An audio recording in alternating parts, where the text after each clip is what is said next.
Buenas tardes, compañero y compañera afiliada, y bienvenido y bienvenida a este programa que tiene como meta la responsabilidad de estudiar diferentes documentos a lo largo de la semana para acompañarlo a usted precisamente en este proceso de emergencia y poder analizar las funciones que vamos teniendo a lo largo de este tiempo. Hoy nos acompañan en el panel doña Saray Esquivel, presidenta de la APSE, la compañera Vivian Chávez, quien es la coordinadora del Departamento Laboral, y la compañera Iliana Vega, que es la coordinadora del Departamento Legal y también asesora de la Junta Directiva. Posteriormente tendremos también la compañía del compañero Ricardo Vindas, quien va a estar con nosotros a lo largo del programa. Vamos a dar inicio precisamente con doña Saray Esquivel, quien hoy nos trae una primicia para todos y todas en el campo laboral. Adelante, doña Saray.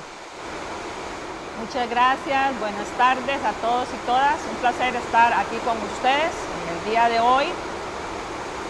Yo vengo a contarles a ustedes que la organización hizo un gran esfuerzo para hacer un módulo en la plataforma APSE Virtual, un módulo de permutas.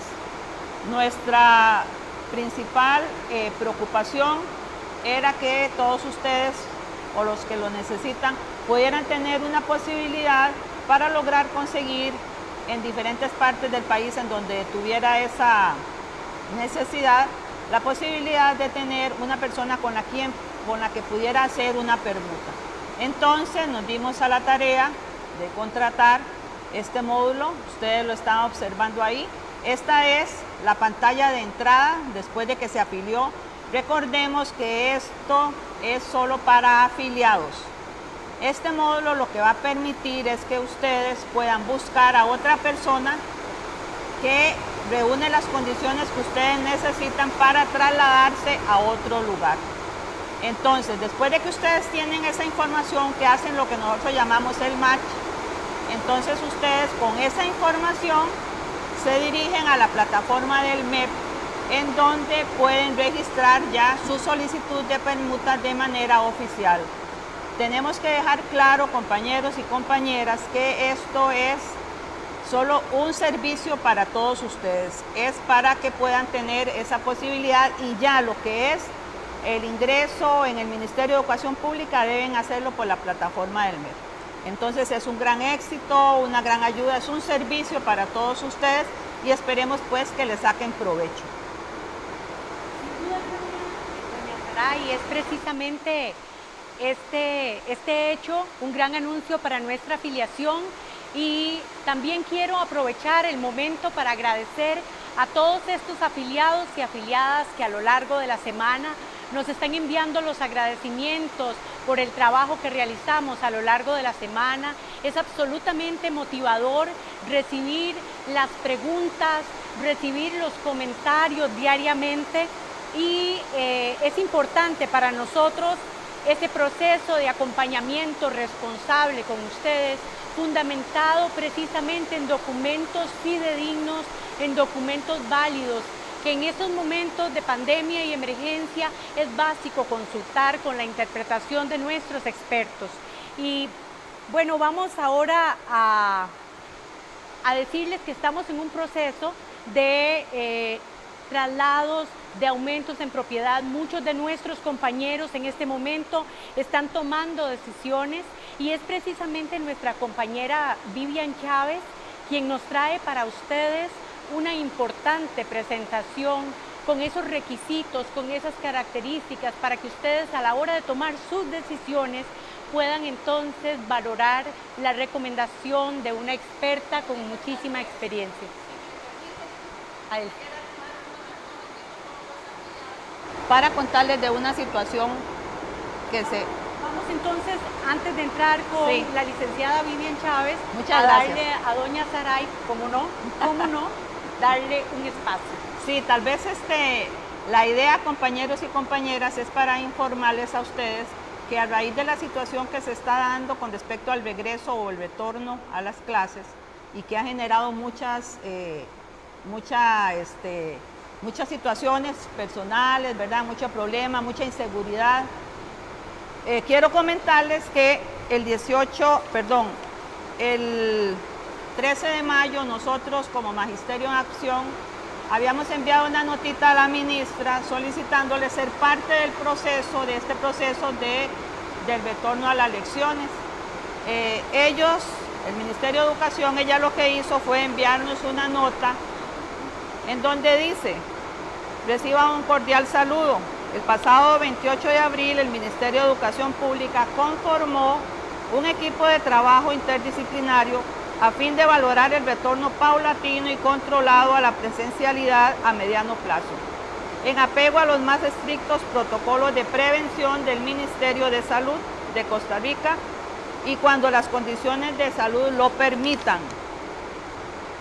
De forma transversal al trabajo de la comisión, el Ministerio elabora un plan de comunicación y divulgación liderado por la Dirección de Prensa y Relaciones Públicas, así como un proceso de seguimiento, monitoreo y evaluación de resultados, el cual se realizará en conjunto con las direcciones regionales de educación.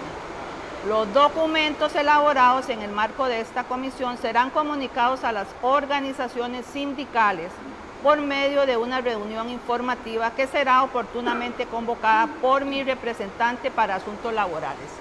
Yo lo que quiero es que ustedes sepan que ya nosotros habíamos hecho gestiones para que nos tomaran en cuenta en este proceso, considerando que ustedes son los que van a estar ahí al frente con todos los niños y los jóvenes y los adultos también, y que son los más conocedores de lo que puede suceder en las instituciones educativas.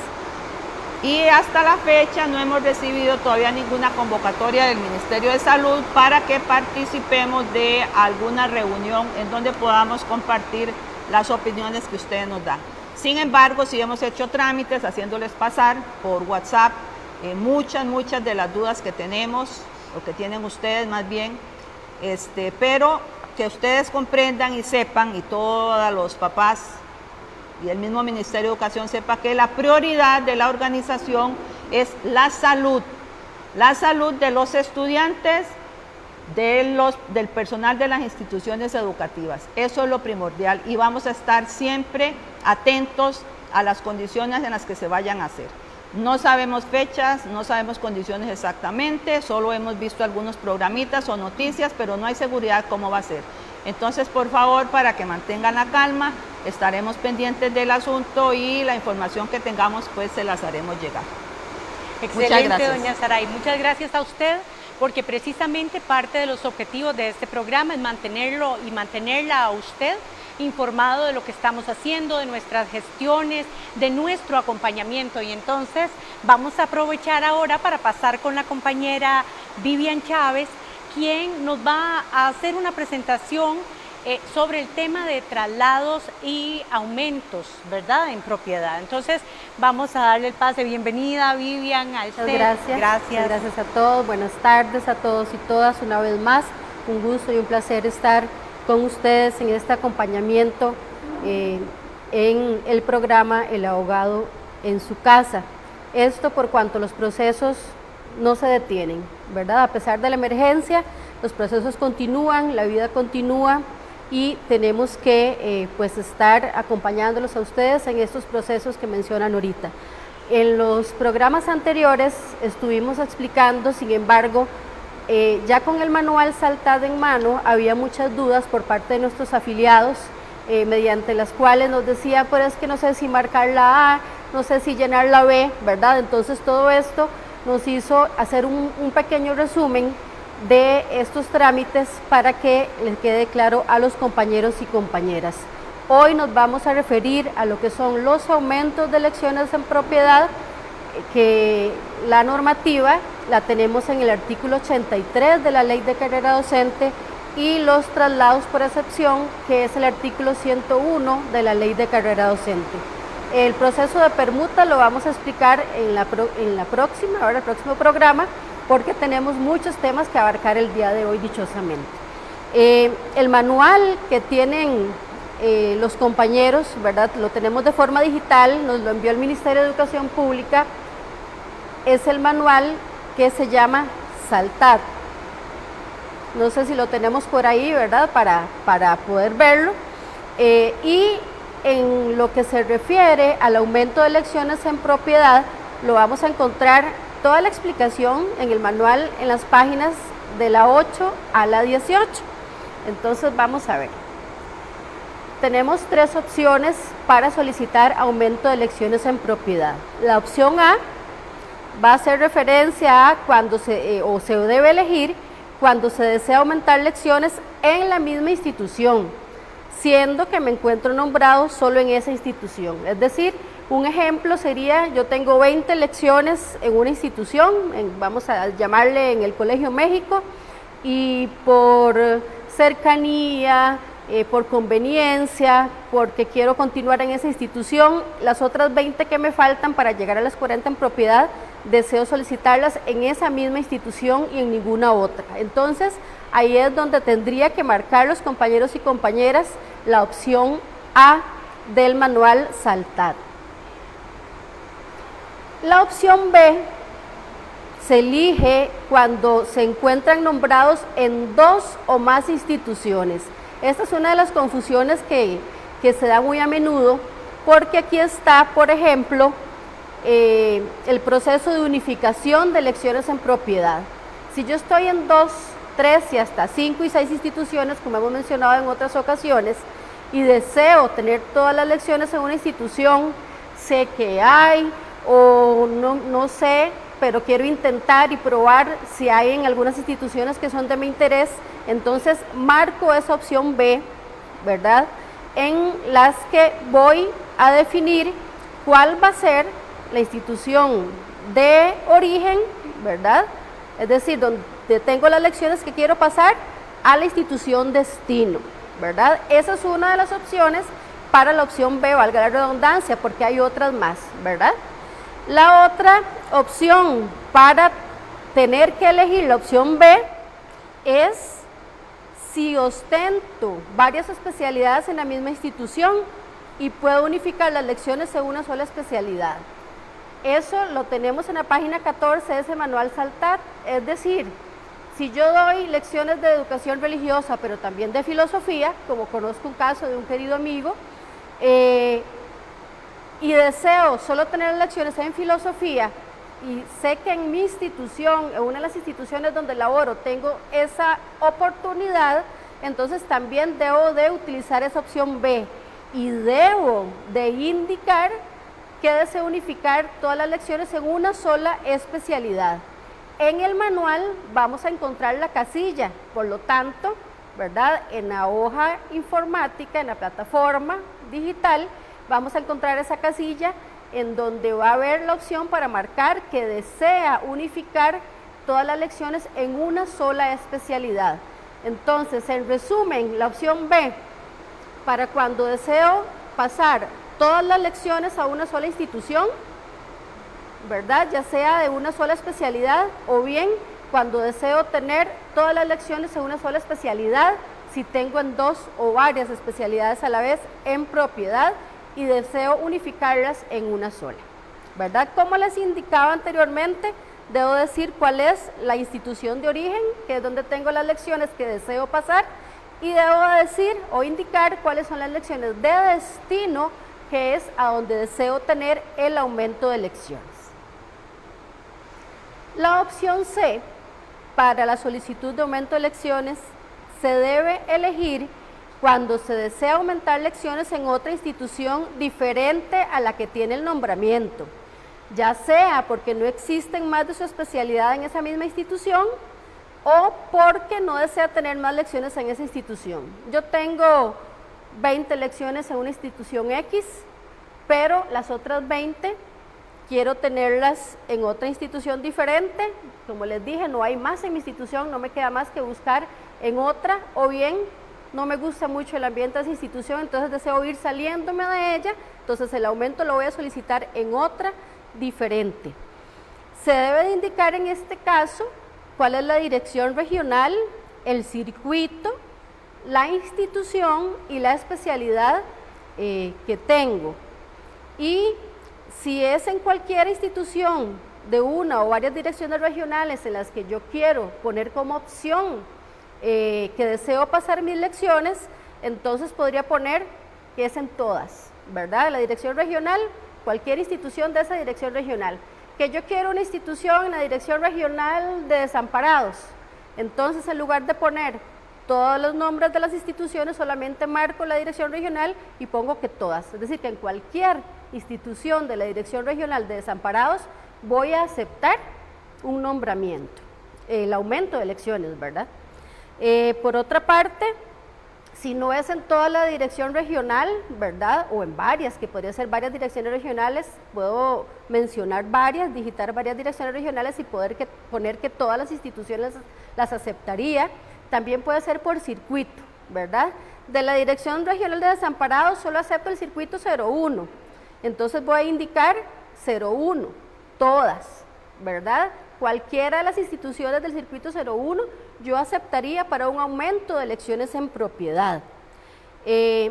O bien, obviamente, si ya lo que deseo es una o tres instituciones en particular, pues menciono específicamente el nombre de las instituciones en las que aceptaría el aumento de elecciones en propiedad.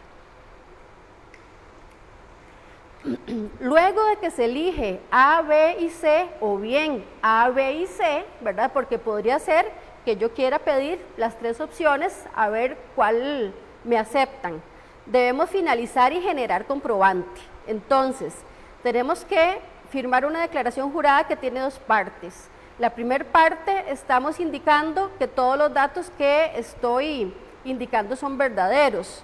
La segunda declaración jurada, la segunda parte de la declaración jurada, estamos indicando que cumplimos con el artículo 11, inciso B, del Estatuto de Servicio Civil. ¿Qué nos indica este artículo?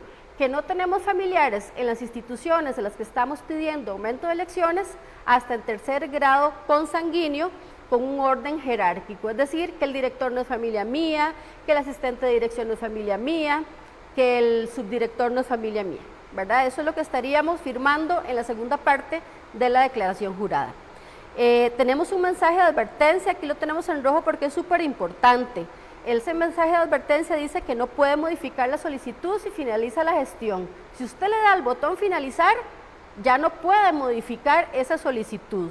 Pero entonces, una vez más, en un siguiente recuadro nos piden la confirmación de la advertencia, es decir, tenemos dos oportunidades para no finalizar esa sesión, ¿verdad? O esa solicitud, para no finalizar la gestión si deseamos modificar algún documento, deseamos modificar alguno de los datos porque nos equivocamos o porque nos arrepentimos de la información que pusimos. Luego de eso, tenemos que dar el comprobante de participación, es decir, dar clic al comprobante de participación para que se nos genere. Si vuelve a ingresar, a pesar de lo anterior, le va a aparecer el mensaje de que usted ya finalizó, es decir, que no podía volver a ingresar. Sin embargo, a pesar de eso, tiene una opción de volver a generar el comprobante. Podría ser que perdí el comprobante, que no se emitió, ¿verdad? Entonces tengo esa opción. Y esa segunda opción, ¿verdad?, de generar un nuevo comprobante a pesar de que ya había finalizado la sesión. Esto es sobre los aumentos de elecciones en propiedad. Faltaría la parte de los traslados por excepción, ¿verdad? Entonces vamos a... Bueno, vamos a ver, la próxima semana vamos a ampliar precisamente los traslados y vamos también estar trabajando sobre el tema de las permutas. Agradecerle muchísimo a la compañera Vivian, quien con su experiencia nos ayuda, nos da información, y quiero entonces darle la bienvenida a otro panelista que está aquí con nosotros, don Ricardo Vindas. Él es economista y es también consultor de APSE. Bienvenido, Ricardo, y Ricardo va a estar con Ileana también, trabajando uno de los temas muy importantes de esta semana. Bienvenida también a Ileana, quien hoy nos desarrolla junto al compañero Ricardo un tema importante, y voy a dar inicio con la consulta específica. Dice así: en días recientes nos hemos enterado de que el gobierno de la República deberá pagar el incremento del salarial del sector público correspondiente al año 2020. Por concepto del costo de la vida, pese a que se había decretado la suspensión de este incremento para atender la pandemia. No obstante, Hoy nos hemos enterado de que el Ministerio de Hacienda le solicitó a la Procuraduría General de la República reconsiderar el dictamen que lo obliga a hacer ese pago. ¿Nos puede, compañera Ileana, explicar qué está sucediendo sobre ese tema del incremento salarial para que nuestra afiliación esté al tanto de lo que la APSE hace, de lo que está sucediendo en el contexto nacional? Gracias. Bueno, muy buenas tardes a la estimable afiliación APSINA. En realidad, este tema que vamos a tratar hoy es un tema muy complejo y que recientemente ha generado grandes cambios y una gran incertidumbre. Vamos a remontarnos a cuál es la génesis de este incremento salarial. Ustedes recordarán que el año pasado, específicamente el 17 de diciembre del año pasado, el 2019, en el seno de la Comisión Negociadora de Salarios del Sector Público, varios sindicatos y el gobierno de la República acordaron la definición de un ajuste salarial para el sector público, gobierno central, para el año 2020.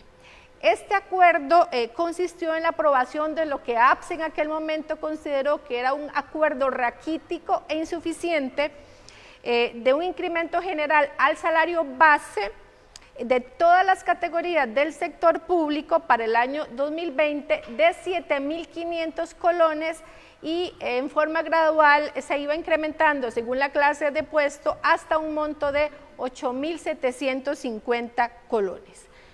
Para esos efectos, y como siempre se hace, el Poder Ejecutivo emitió o dictó el decreto ejecutivo número 42.121 de fecha 17 de diciembre del año 2019.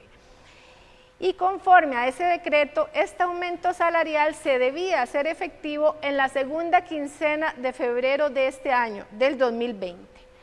Sin embargo, posteriormente y ante la declaratoria del estado de emergencia nacional producto del COVID-19, el Poder Ejecutivo emitió un nuevo decreto ejecutivo, el 42.286 de fecha 4 de abril de este año, en el que se dispuso unilateralmente suspender la aplicación del aumento general al salario base de los servidores del gobierno central para el año 2020, en virtud precisamente del estado de urgencia provocado por la emergencia sanitaria.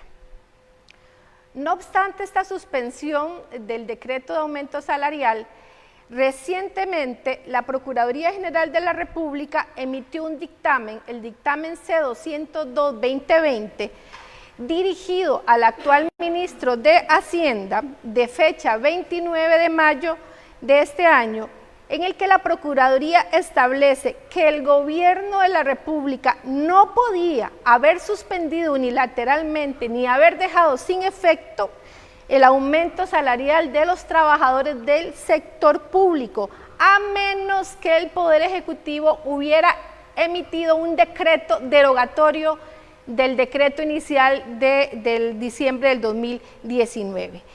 Y dispone la Procuraduría que cualquier derogatoria que el Poder Ejecutivo quisiera hacer, lo es sin perjuicio de los derechos adquiridos y situaciones jurídicas consolidadas durante la vigencia de la norma derogada, o sea que sería a partir de la fecha que se emita, porque hay un principio constitucional de retroactividad de la ley, de manera que no se le podría dar un efecto retroactivo en perjuicio de los trabajadores. Lo anterior significa que el gobierno de la República, conforme a ese criterio de la Procuraduría, debe pagar el ajuste que se había previsto para la segunda quincena de febrero de este año. Y por esa razón, el director general de Presupuesto Nacional giró el 3 de junio una circular a las diferentes instituciones del sector público para que ese pago se haga efectivo y que incluso se incluyera en el anteproyecto de presupuesto para el año 2021 lo correspondiente a la actualización salarial y que de esa forma quedarían actualizadas las bases salariales conforme lo dicho por la Procuraduría. No obstante lo explicado, no obstante lo anterior, el día de hoy nos hemos enterado que el ministro de Hacienda ha solicitado a la Procuraduría la reconsideración del criterio C202-2020 a efecto de que se reconsidere en atención a la pandemia y al estado de emergencia nacional y que se le posibilite al gobierno de la República efectivamente no hacer este pago. Personalmente, y analizando esta acción de último minuto y que uno considera maliciosa, ilegal e irregular del Ministerio de Hacienda, consideramos que es una acción que jurídicamente no procede, porque en un análisis que hemos hecho de la Ley Orgánica de la Procuraduría General de la República, el único ente u órgano que puede solicitar una reconsideración a un dictamen de la Procuraduría es el Consejo de Gobierno, y que para esos efectos tenía que haber presentado la reconsideración del dictamen dentro de los 8 días siguientes a que se había emitido, siendo que el decreto del dictamen de la Procuraduría se emitió el 29 de mayo, al día de hoy, por supuesto que ya resultaría extemporánea la solicitud de reconsideración por parte del Consejo de Gobierno, cosa que no lo hizo y que sin embargo lo hace el ministro de Hacienda, pero de una forma absolutamente improcedente. Estaremos esperando entonces pues cuáles serán las implicaciones y en definitiva lo que suceda con estas acciones maliciosas del gobierno, y la APSE estará absolutamente vigilante, la dirigencia de la organización en conjunto con otros sindicatos, para determinar cuáles serían las acciones legales o de otro tipo que habría que seguir ante situaciones de esta naturaleza, que obviamente lo que están tratando es de continuar perjudicando los salarios de la clase trabajadora del sector público. Muchísimas gracias, Ileana, y seguimos con el tema de salarios, y para eso está aquí con nosotros don Ricardo Vindas, para que nos explique sobre la actualización de las bases salariales, producto del incremento salarial correspondiente al 2020, según las diferentes clases de puestos. Bueno, adelante, don Ricardo, y bienvenidos. Bueno, muchas gracias, muy buenas tardes. Bueno, para comenzar, como ya lo comentó Ileana, la propuesta de ajuste salarial aprobado por el gobierno a finales del año anterior dividió la estructura salarial en 5 grupos, estableciendo un monto de ajuste salarial aplicable desde enero 2022 de acuerdo al salario base de cada uno de los trabajadores. El primer grupo, que es aquel que ostente un salario de hasta 300.000 colones, tendría un aumento mensual de 8.750 colones. El segundo grupo, con un salario base de entre 300 y 350.000 colones, tendría un aumento salarial de 8.500 colones sobre el salario base del trabajador. El grupo 3, que está conformado por todos los trabajadores con salario base entre 350.000 colones y 600.000 colones, tendría un aumento de 8.000 colones. Y por último, los dos últimos grupos de entre 600.000 y 750.000 colones tendrían un aumento de 7.750 colones y un aumento de 7.500 para todos los trabajadores que tengan un salario base de más de 750.000 colones. A partir de esto, en la estructura salarial del Ministerio de Educación, ¿cuál es el porcentaje de trabajadores que se ubica en cada uno de los grupos salariales?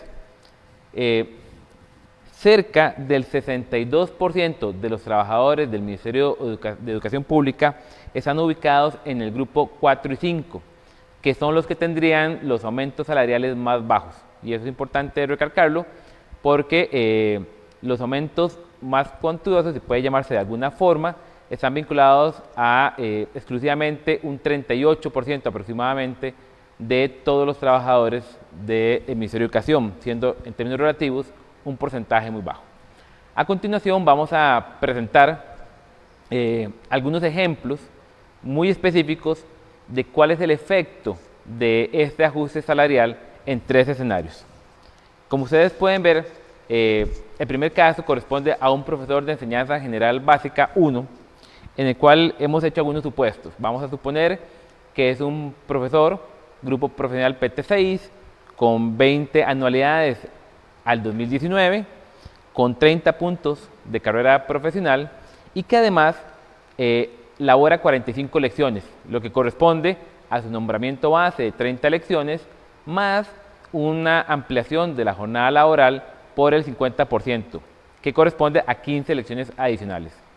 Aquí es importante hacer énfasis en que en primaria y preescolar las lecciones adicionales se pagan como un porcentaje del salario base, y eso tiene repercusiones directas sobre los resultados finales, producto de la modificación que vamos a comenzar a analizar de la Ley 9635.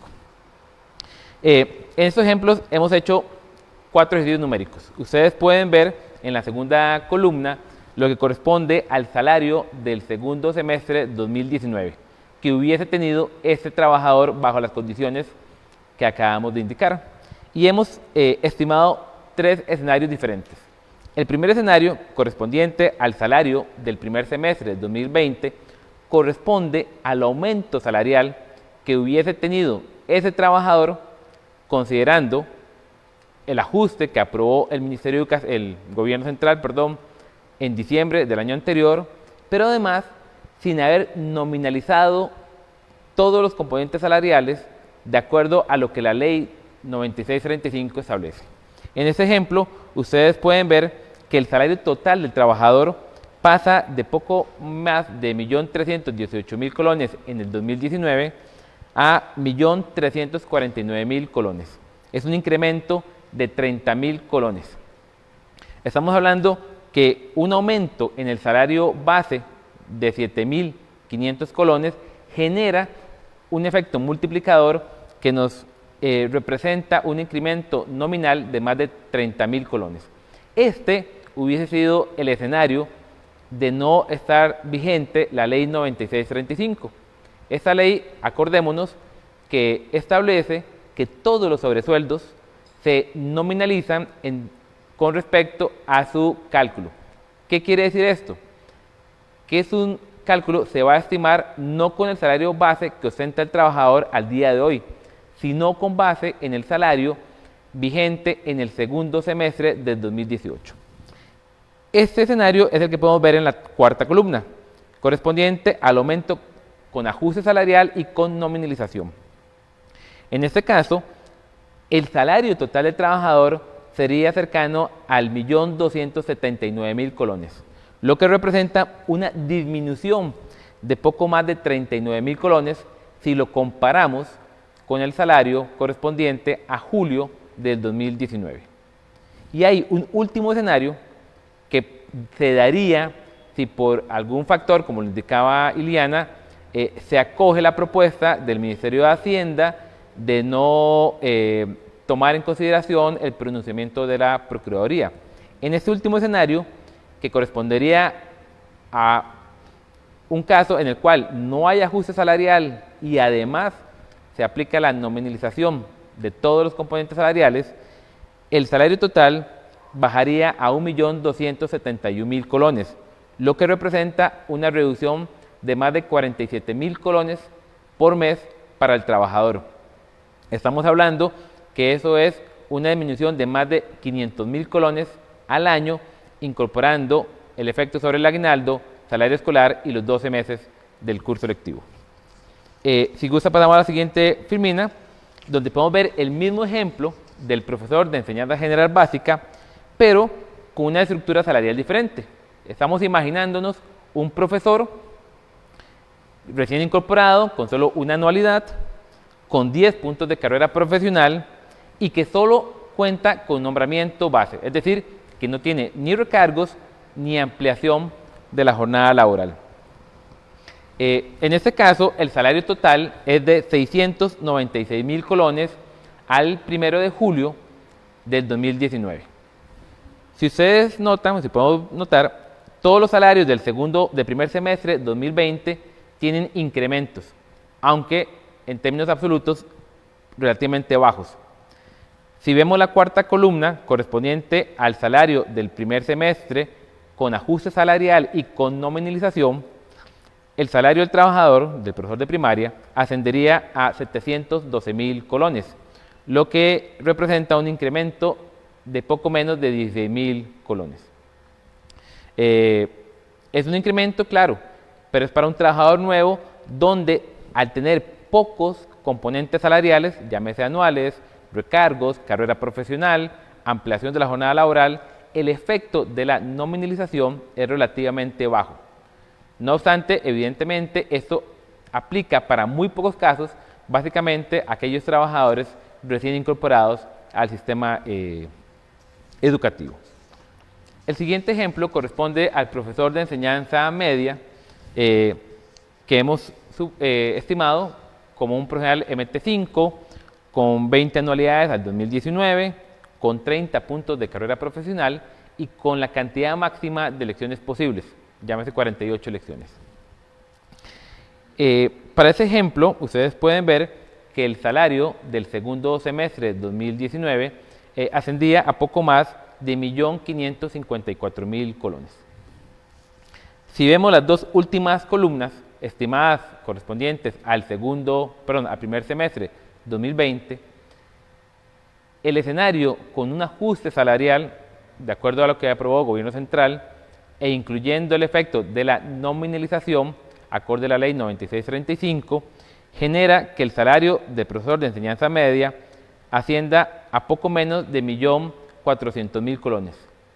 Esto evidentemente implica una reducción de más de 150.000 colones mensuales para el trabajador.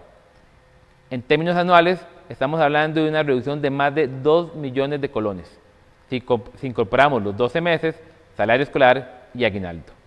En el peor de los casos, de no incorporarse además el ajuste salarial, incluyendo el efecto de la nominalización, el trabajador dejaría de percibir mensualmente 168.000 colones, lo cual es una reducción en términos relativos más del 10% si lo comparamos con el salario del segundo semestre 2019.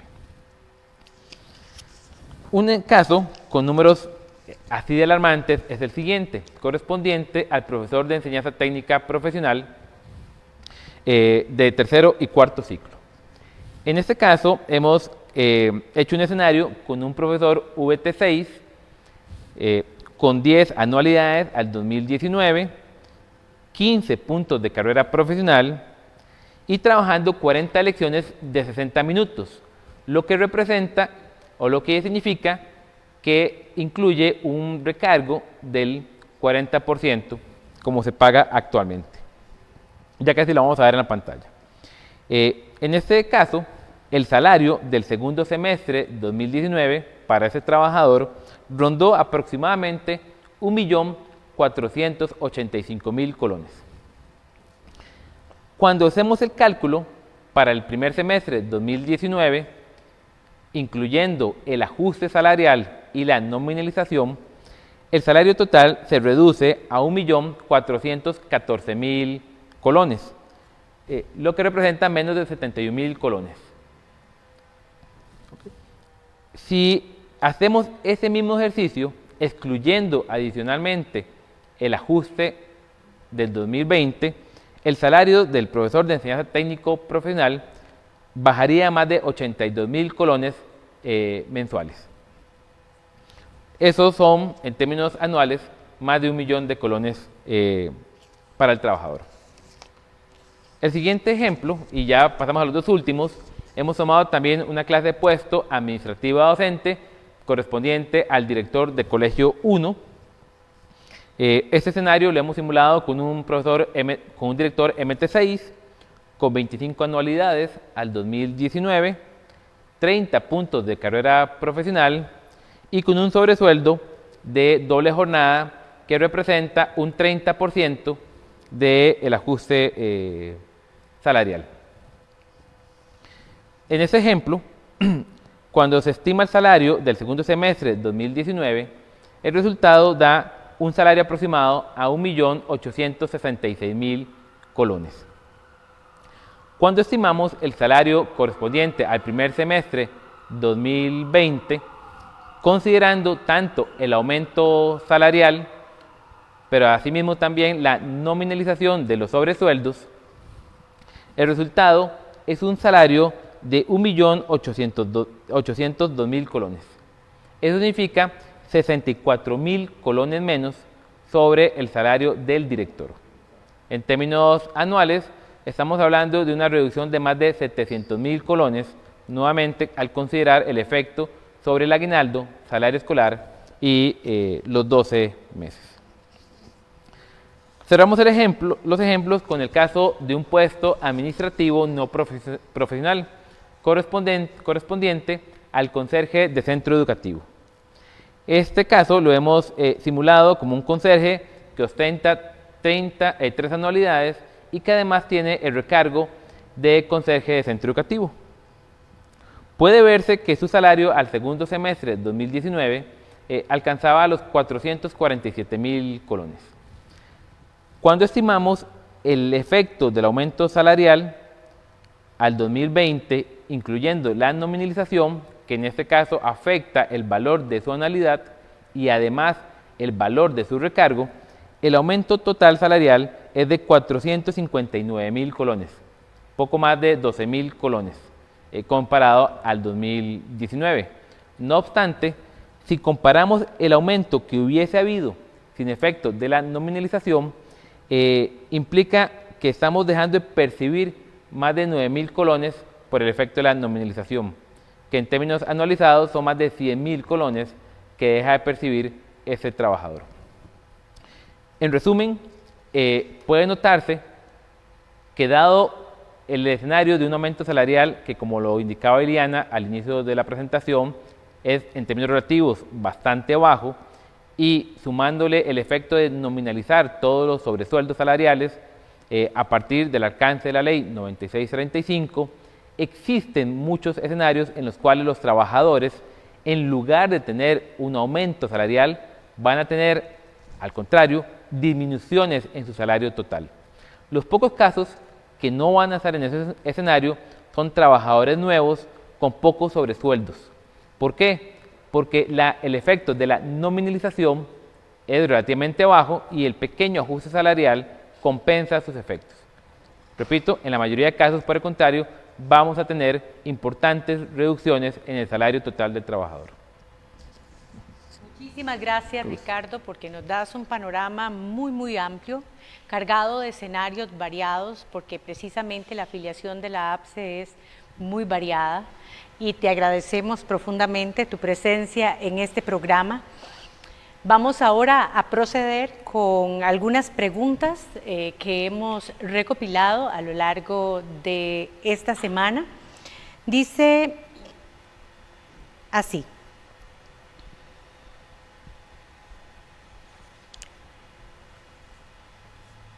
en nuestro anterior programa, la APSE fue notificada de la respuesta a la consulta presentada a la oficina, a la Dirección de Desarrollo Curricular, que acorde con el interés de nuestra afiliación, la licenciada Vega nos va a aclarar algunos puntos importantes sobre ese tema. El primer punto tiene que ver con el hecho de que si resulta obligatorio para el personal docente impartir clases virtuales como réplica de clases presenciales durante el proceso educativo a distancia. Y el segundo tema es si resulta obligatorio para el personal docente llevar una bitácora de trabajo que deba ser entregada periódicamente a su jefe inmediato.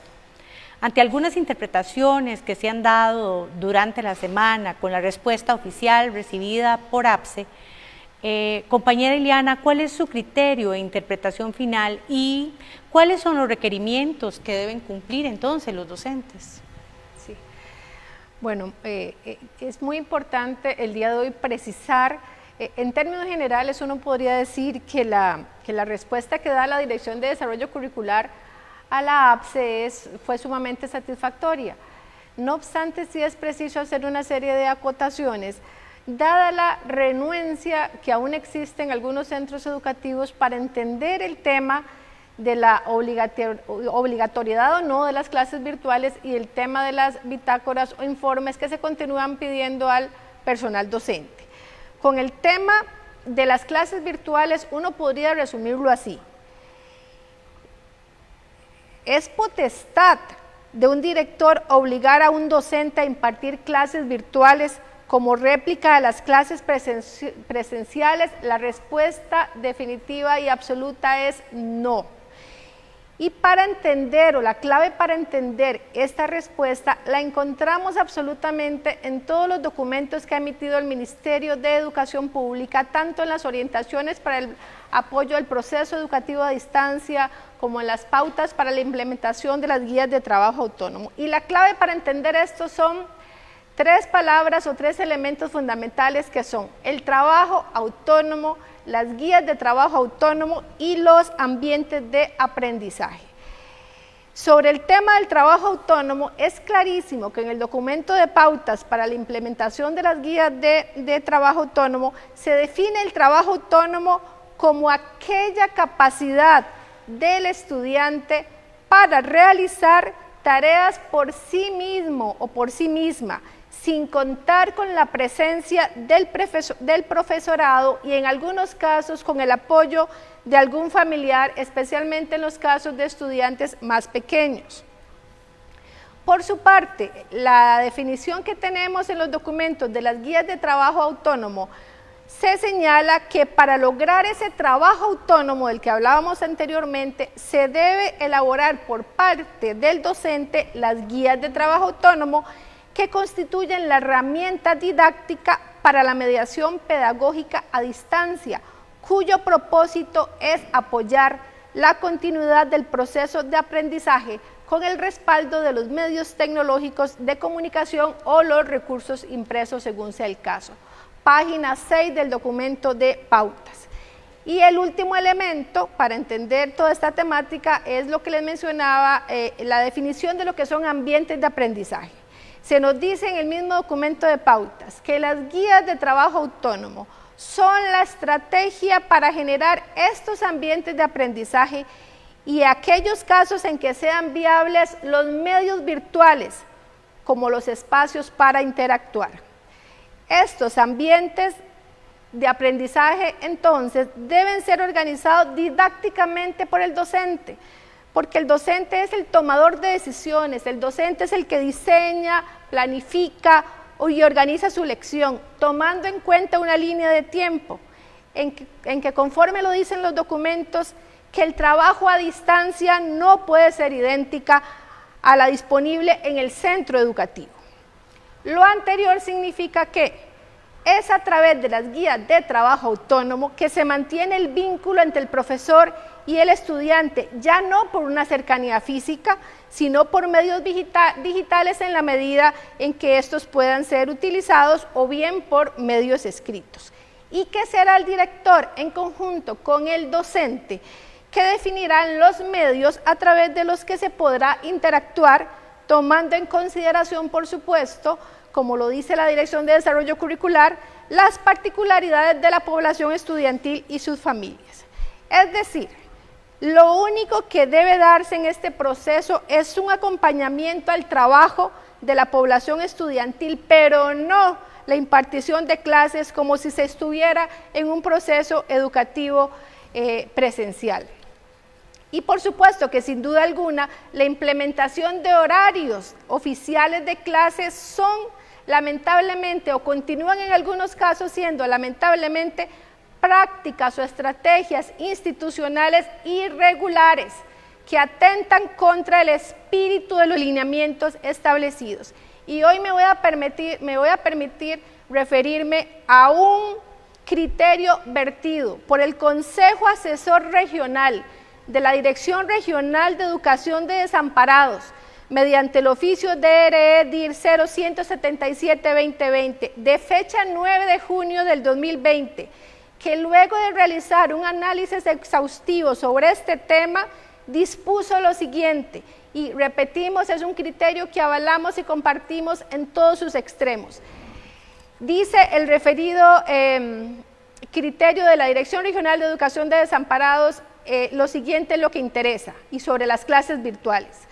No se encuentra una obligatoriedad de impartir clases virtuales.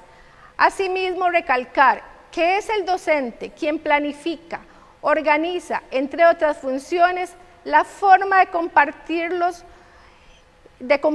diferentes recursos y no imponer por parte del director o directora el hecho de dar clases y mucho menos imponer horarios de dichas clases virtuales. Esperamos que con todos estos elementos que hemos tenido, con la respuesta que hemos recibido de la Dirección de Desarrollo Curricular, con estos insumos y con el análisis propio de los lineamientos y directrices y orientaciones plenamente vigentes, que se logre entender que es el docente el que define y que no podemos replicar de ninguna forma la presencialidad en medio de este proceso de mediación pedagógica a distancia. Y sobre el tema de la obligatoriedad de llevar bitácoras de trabajo, quedó absolutamente clara en la respuesta dada a la APSE por la Dirección de Desarrollo Curricular que en los documentos emitidos por las autoridades nacionales no se indica que la persona docente deba utilizar una bitácora de registro de su mediación pedagógica a distancia como parte de los documentos que se deba entregar al director o directora del centro educativo. Sin embargo, como bien me lo preguntaban ahorita, entonces, y esa es la pregunta, ¿cuáles son los requerimientos o documentos con los que debe cumplir el docente?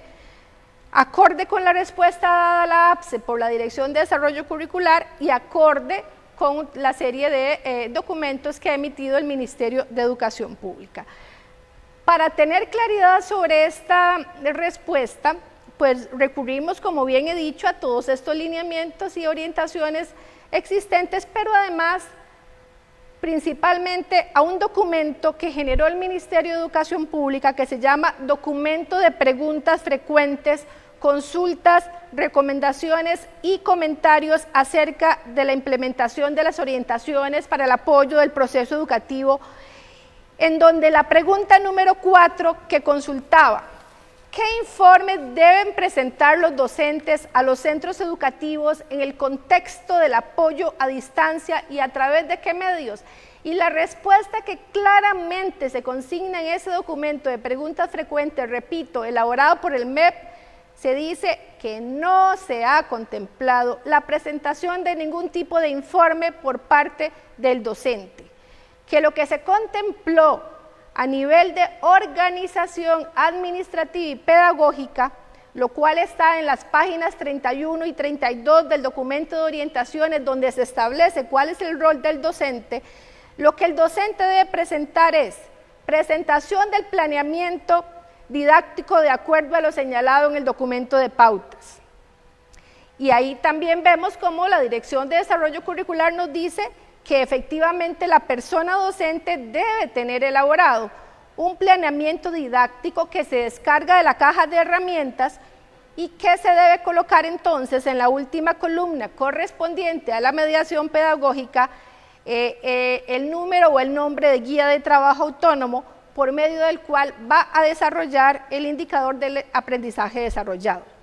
Otro de los requerimientos que subsisten por parte del docente es compartir con su jefatura el horario, cronograma de actividades de organización y ejecución virtual a distancia, integrando actividades como cuáles: planificación de actividades, tiempo de planeamiento de las guías de trabajo autónomo, cronograma para la revisión de trabajos asignados a las personas estudiantes, diseño de estrategias de comunicación y realimentación individual para promover el aprendizaje y el desarrollo de habilidades y competencias, cronograma de reuniones virtuales con asesores específicos, cursos de capacitación, elaboración de las guías de trabajo autónomo, materiales físicos, prácticas para apoyar el trabajo autónomo a distancia, la planeación, preparación, el desarrollo de estrategias sincrónicas y asincrónicas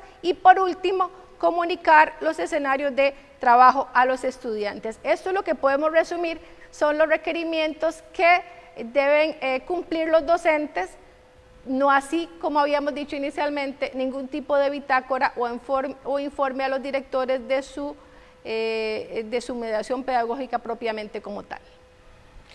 Gracias, Iliana, y creo que has podido responder muchísimas de las preguntas que hemos tenido a lo largo de la semana. Decirles a las personas, a la gente que está con nosotros en la plataforma, que hoy no pudimos responder directamente sus preguntas, pero no por eso no las estamos dejando de recopilar para la próxima semana, dar respuesta a usted en las preguntas que nos hace a través de los diferentes medios. Muchísimas gracias por todo, gracias Ricardo, gracias Vivian, gracias Iliana, es un placer para nosotros y un saludo muy fuerte a todas esas bases APSINAS que nos dicen que están con nosotros, que están estudiando, que están analizando cada uno de los casos. Gracias por estar ahí, compañeros. Cualquiera diría, bueno, nos dieron gran cantidad de dinero, pero ni un almuerzo gratis, ¿verdad? Y eso es algo que tenemos que tener claro y plantearlo. ¿Cuáles fueron grandes consecuencias de esto? Bueno, primero que todo, hubo una eliminación de lo que fue el subsidio del proteccionismo al productor nacional.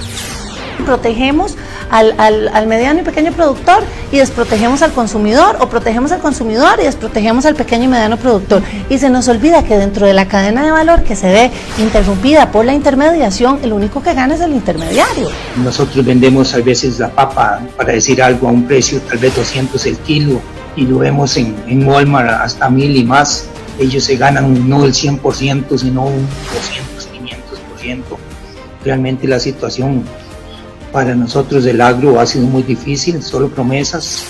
Nos ha dicho don Juan José, entre el precio que ellos venden y el precio que nos venden a nosotros en los supermercados muchas veces se dejan grandes márgenes de ganancia que no necesariamente son transferidos en forma de pago al productor costarricense. Además, a veces uno entra a ciertos supermercados y ni siquiera encontrás producto costarricense de siembra, casi que importado. Además, nos ha dicho don Juan José, en esta pandemia nos hemos dado cuenta de algunos países que lo que tienen es dinero, pero no comida. En los países hay grupos de poder que están interesados en tener también ese control sobre la comida. Y esta cuestión del control sobre la comida es algo que los pueblos han sabido su importancia. Prácticamente no existe ningún caso de desarrollo capitalista exitoso que se haya logrado con base en el libre comercio. Entonces, si nos vamos a la Inglaterra del siglo XVIII, la Inglaterra cuna de la Revolución Industrial, la primera potencia capitalista, la primera potencia del capitalismo industrial en la historia.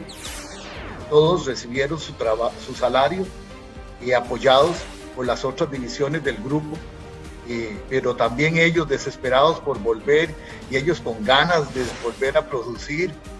Así es que es el trabajo en familia, es entenderse.